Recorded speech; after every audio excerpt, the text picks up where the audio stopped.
پیراهن پسرونه اونقدری آسونه که حتی خیاطای مبتدی هم از پسش برمیان. در 10 دقیقه بهتون نشون میدم که با نیم متر پارچه این پیراهن رو برای فرزندتون بدوزید. الگوی آماده این پیراهن در سایت kamalisuing.ir موجوده. در سایز 3 تا 10 سال طراحی شده و بعد تست شده. بنابراین الگو آماده بازار و تولید انبوه هستش و نیازی به هیچ گونه تغییری نداره. من برای فصل بهار و تابستون از این پارچه لنین استفاده کردم که خنک و سبک باشه. قطعات الگو شامل یقه و پایه یقه است که جلوتر برش میزنیم.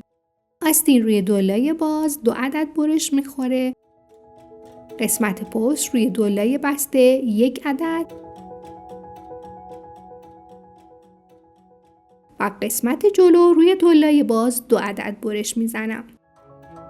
من از الگوی جیب 2 عدد برش زدم. البته میشه تکلای هم باشه و تفاوتی نداره. در مرحله اول سجاف جلو رو آماده میکنیم. اول نیم سانت و بعد 2 سانت به داخل لباس تا میزنیم و خوب اتو میکنیم و بعد لبه داخلی سجاف رو دوخت نیش میزنم.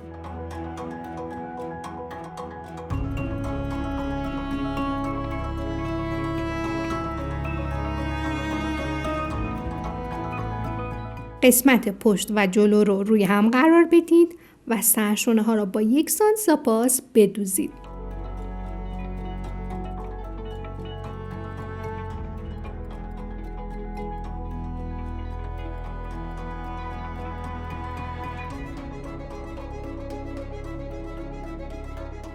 وسط آستین رو مشخص کنید و به انتهای سرشانه سنجاق کنید. اول و آخر آستین هم به پشت و جلو وصل میشه و تاج آستین رو با 1 سانت زاپاس میدوزیم.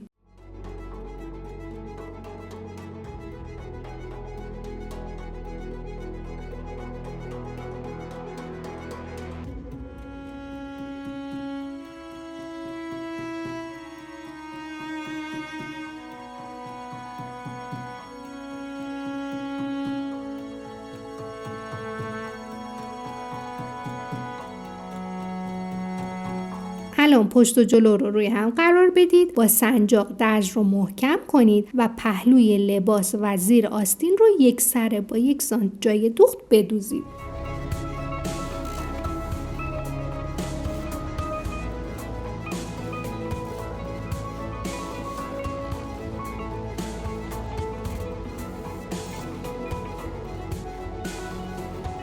دولای جیب رو روی هم قرار میدم و 3 طرفش رو با 1 سانت زاپاس میدوزم. اگر 1 لایه جیب برش زدید این 1 سانت ها رو به داخل اتو کنید.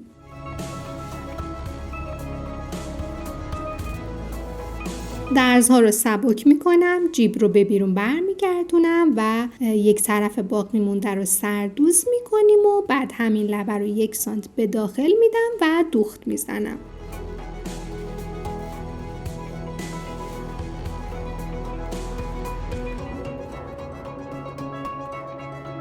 جای جیب رو روی بالای تنه جلو مشخص کنید و با سنجاق ثابتش کنید. پاشه من راهیه و کمکم میکنه که جیبم کج نشه. میتونیم قبل از دوخت آستین هم جیب رو وصل کنیم. به جز دهانه جیب دور تا دور جیبم رو نیش دوزی میکنم.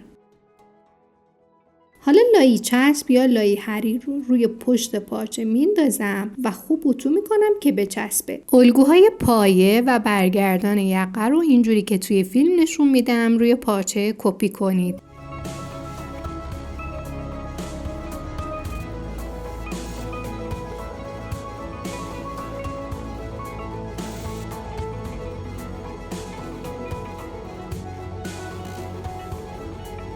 همه قسمت‌های الگو حق دوخت 1 سانت داره. از لبه برگردان یقه 1 سانت داخل میشم و الگوی اصلی رو رسم میکنم که دوخت دقیق‌تر و راحت‌تری داشته باشم. برای پایه یقه هم همین کار رو انجام میدم و از هر کدوم 1 عدد برش میزنم. یقه و برگردان رو روی پارچه‌ای که لایی نداره قرار میدم و 1 عدد برش میزنم.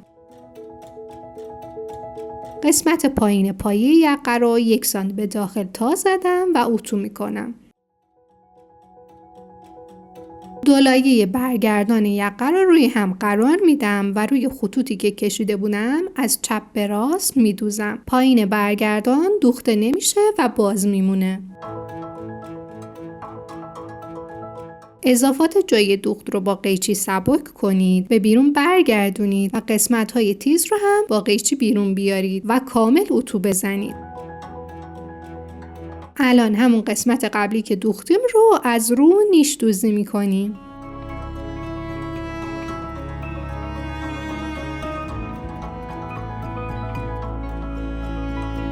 وسط پایه و برگردان رو مشخص کنید.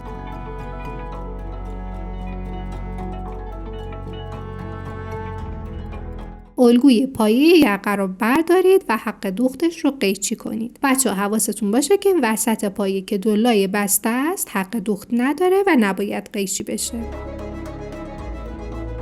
اون طرف از برگردان یقه که لایی داره رو به بالا قرار میدم، پایه رو روش قرار میدم و وسط ها رو سنجاق میکنم. الگو رو روی پایه قرار میدیم و علامت تی که روی الگو مشخص شده رو روی پارچه هم علامت میزنم.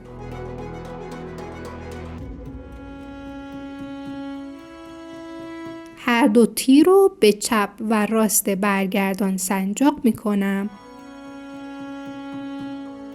حالا از تی سمت چپ تا وسط دوخت میزنم و نخ رو قطع میکنم.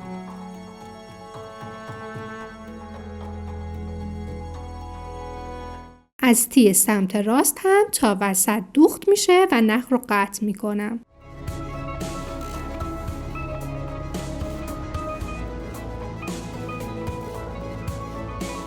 لایه دوم پایه رو زیر یقه قرار بدید و از قسمت هلال با هم مماس کنید و سنجاق بزنید.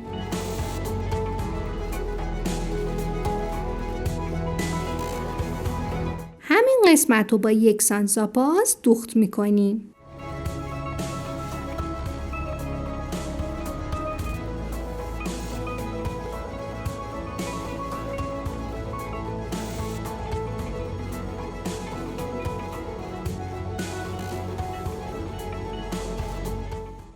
بعد از اون جای دوخت اضافی رو با قیچی سبک میکنیم و فقط یک اتوی خیلی خوب لازمه تا یقه کامل بشه.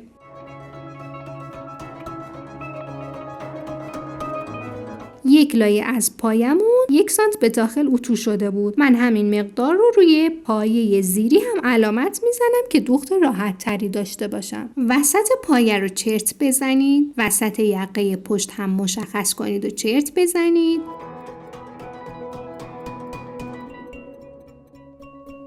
حالا وسط روی وسط و سمت چپ و راست پایه و لباس رو با سنجاق محکم کنید. حالا روی خطی که کشیده بودم دوخت میزنیم و پایه رو به لباس وصل میکنیم.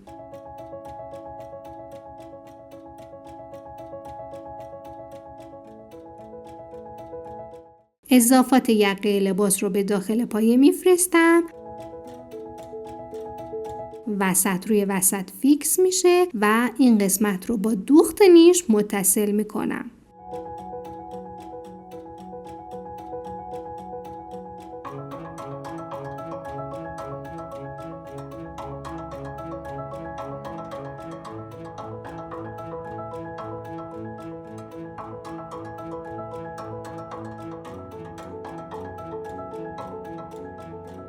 الان فقط کافیه لبه آستین ها و پایین لباسم رو سردوز کنم و 1 سانت به داخل تا بزنم و بدوزم. لینک الگو رو پایین ویدیو براتون قرار دادم. الگو رو پرینت شده و آماده در به منزل تحویل بگیرید. این پیراهن رو بدوزید و لذت ببرید.